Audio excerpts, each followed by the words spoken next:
یعنی چاروں کو یاد ہوں گے ان میں سے، یا اس سے پہلے والی دوسری صورتیں ہیں چھوٹی چھوٹی، جو بھی اسے یاد ہے ایک صورت وہ سورہ فاتحہ کے بعد پڑھ لے، اور اس کے بعد اللہ اکبر کہتا ہوا رکوع چلا جائے، رکوع سے اٹھے سمع اللہ لمن حمدہ، اور پھر رفع دین کرے۔ رکوع جاتے ہوئے، رکوع سے اٹھتے ہوئے رفع دین کرنا نبی اکرم صلی اللہ علیہ وسلم کی سنت ہے اور قطعاً منسوخ نہیں ہے، جیسا کہ لوگ باور کرواتے ہیں۔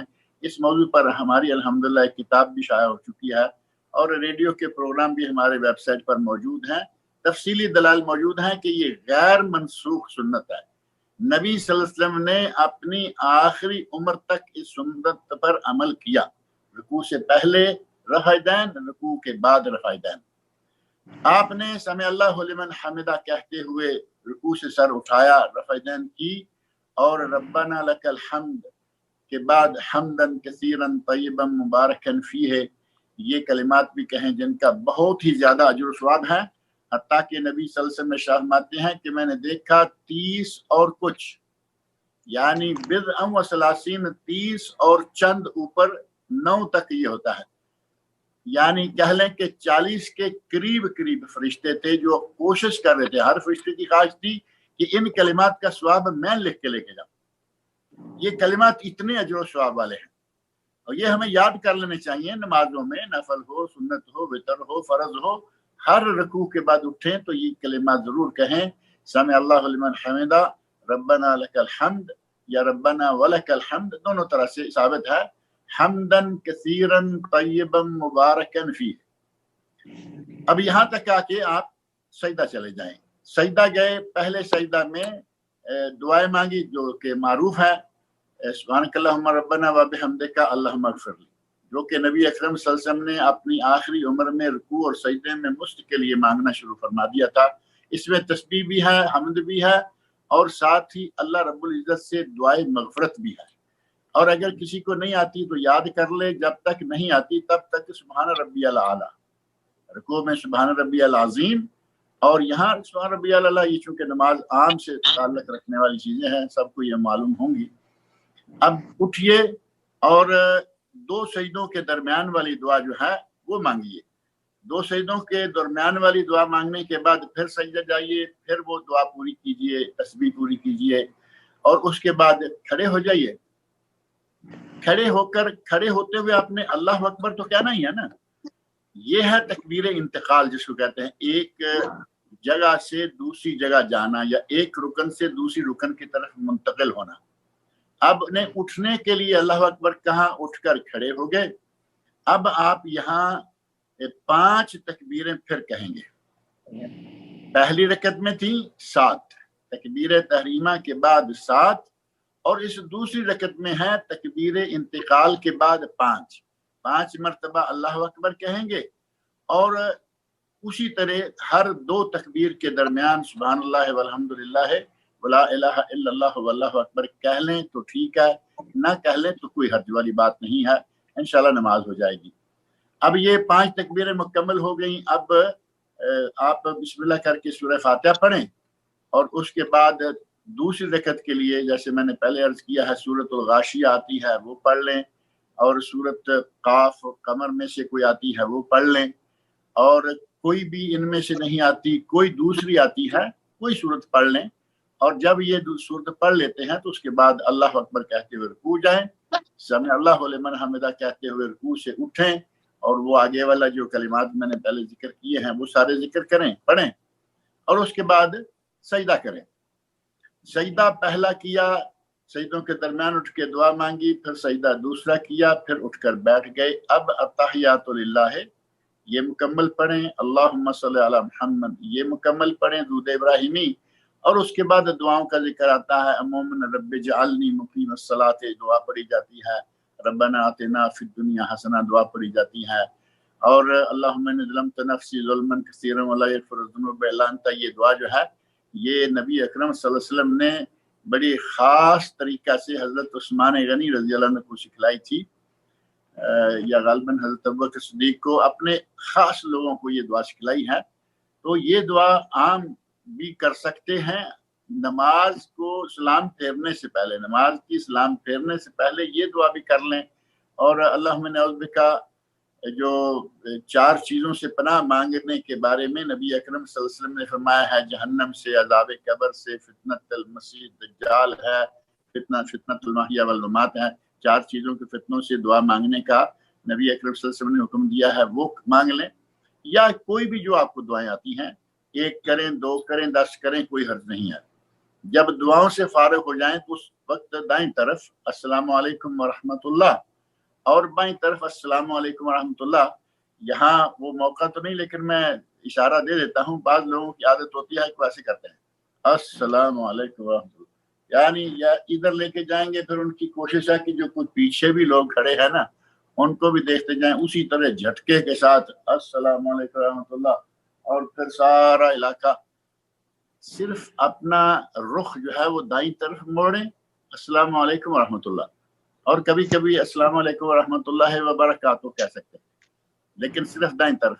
بائیں طرف بھی اسی طرح السلام علیکم ورحمۃ اللہ، لیکن وبرکاتہ اس طرف کبھی بھی ثابت نہیں ہے. اس طرح آپ نے 2 رکعتیں پڑھی، آپ کی عید الفطر ہو گئی.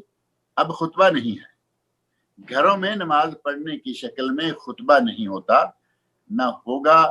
اور مفتی اعظم سعودی عرب شیخ عبدالعزیز حفظہ اللہ، ان کا یہ باقاعدہ فتویٰ صادر ہوا ہے کہ 2 رکعتیں عید الفطر کی پڑھی جائیں گی عید الفطر کی طرح، اور خطبہ نہیں ہوگا. اور اگر کسی کی عید کی نماز چھوٹ جائے، یعنی اکیلا رہ گیا، اس کو بھی اسی طرح پڑھنی ہے. اور اگر کوئی ایک نماز ہو گئی، اب یہاں تو ظاہر ہے کہ ہمارے گھروں میں ہوں گی تو کیا کسی کی چھوٹے گی، سارے مل کے پڑھیں گے. لیکن اگر کہیں ایسا ہے، باہر ہیں، کسی علاقے میں باہر بھی کچھ ایسا چل رہا ہے، تو اگر کسی نے لیٹ ہو جانے کی وجہ سے جماعت نہیں پائی اور وہ اکیلا رہ گیا، پھر اس نے دیکھا کہ 1-2 لوگ کچھ اور بھی مل گئے ہیں، تو وہ باجماعت دوبارہ نماز پڑھ لیں. نماز کو باجماعت دوبارہ پڑھنے کی شکل میں اور پوری جماعت کی شکل میں اگر یہاں گھروں میں ہیں تو خطبہ نہیں ہے. اور جو باہر ہیں، جن لوگوں نے عیدگاہوں میں، جامع مسجدوں میں، جن علاقوں میں نماز عید پڑھنی ہے، وہ ظاہر ہے کہ امام جب اسلام پھیر لے گا تو اس کے بعد وہ خطبہ شروع کر دیتے ہیں. اور خطبہ جو ہے، خطبۃ العید کا سنت ہے، ثواب ہے، سننا چاہیے. اور بعض لوگ جو ہیں وہ خطبہ نہیں سنتے. کوئی گناہگار تو نہیں کہا جا سکتا کہ ہوتے ہیں، لیکن عید سال کے بعد عید الفطر 1 مرتبہ آتی ہے. اور کچھ لوگ ایسے ہیں کہ پورا سال وہ نماز بھی نہیں پڑھتے لیکن عید میں آئے ہوتے ہیں. اب اتنی بھی کیا جلدی ہے کہ سال میں 1 نماز پڑھنے آئے ہیں اور وہ بھی آپ خطبہ چھوڑ کے جا رہے ہیں. ادھر سلام پھرا، اپنا مسلح جھاڑتے ہوئے نکل جاتے ہیں. اب سلسلہ شروع ہو جاتا ہے، جی بدل گیر ہو کے مل رہے ہیں، معانقہ کر رہے ہیں، مصافحہ کر رہے ہیں. جبکہ خاص طور پر معانقہ کرنا، اس کے بارے میں غالباً کل بھی بات آئی تھی کہ یہ ثابت نہیں ہے. معانقہ کس کے لیے ہے؟ جو دور سے آئے اس سے آپ معانقہ کر لیں. جو دیر سے آئے، دیر ہو گئی، عرصہ ہو گیا، ملاقات نہیں ہوئی، کہیں قریب ہی تھا لیکن ملاقات ہوئے مدت ہو گئی ہے، وہ ملیں، معانقہ کریں، کوئی معقول بات ہوتی ہے. لیکن اپنے گھر سے اٹھیں، اپنے گھر میں نماز پڑھیں، اپنے گھر سے نکل کے جائیں، اپنی گاڑی میں اکٹھے رہیں اور اکٹھے جا کے مصلے ڈال کے نماز پڑھیں عید کی، اور پھر سلام پھیرتے ہی شروع ہو جائے معانقہ کرنے، تو یہ جو ہے وہ شرعاً ثابت نہیں ہے. اس سلسلہ میں علامہ شمس الحق عظیم آبادی رحمۃ اللہ علیہ، جنہوں نے ابو داود کی بہت مفصل شرح لکھی ہے اور عربوں میں بھی وہ بڑی معروف شرح ہے، اور ان کی اور بہت ساری کتابیں ہیں، وہ ان کا ایک مقالہ ہے سلسلہ میں مستقل. انہوں نے بعد دلائل ثابت کیا کہ یہ معانقہ جو ہے عید کا جسے عادت بنا لیا گیا ہے، یہ جائز نہیں ہے، بلکہ انہوں نے غالباً اس کو بدعت شمار کیا ہے. لہذا اس طرح آپ نے عید کی نماز جو ہے وہ ادا کرنی ہے. شکریہ شیخ، جزاکم اللہ خیر. اور جو لوگ باہر جائیں گے وہ ظاہر ہے کہ جاتے ہوئے تکبیریں کہتے جائیں، اللہ اکبر، لا الہ الا اللہ واللہ اکبر، اللہ اکبر وللہ الحمد، یہ تکبیریں کہتے ہوئے جائیں. اور خطبہ شروع ہونے تک جو عید الفطر ہے، خطبہ شروع ہونے تک وہ عید تکبیریں کہتے رہیں، یعنی تکبیر فجر کی نماز صبح سے لے کے نماز ہو جانے یا خطبہ شروع ہونے تک، نماز شروع ہونے تک وہ تکبیریں کہتے رہیں۔ اور عیدگاہ جو باہر جائیں گے ان کے لیے بہتر ہے کہ وہ اپنا راستہ بدل لیں، جاتے ہوئے کسی اور راستے سے جائیں اور آتے ہوئے دوسرے راستے سے آئیں۔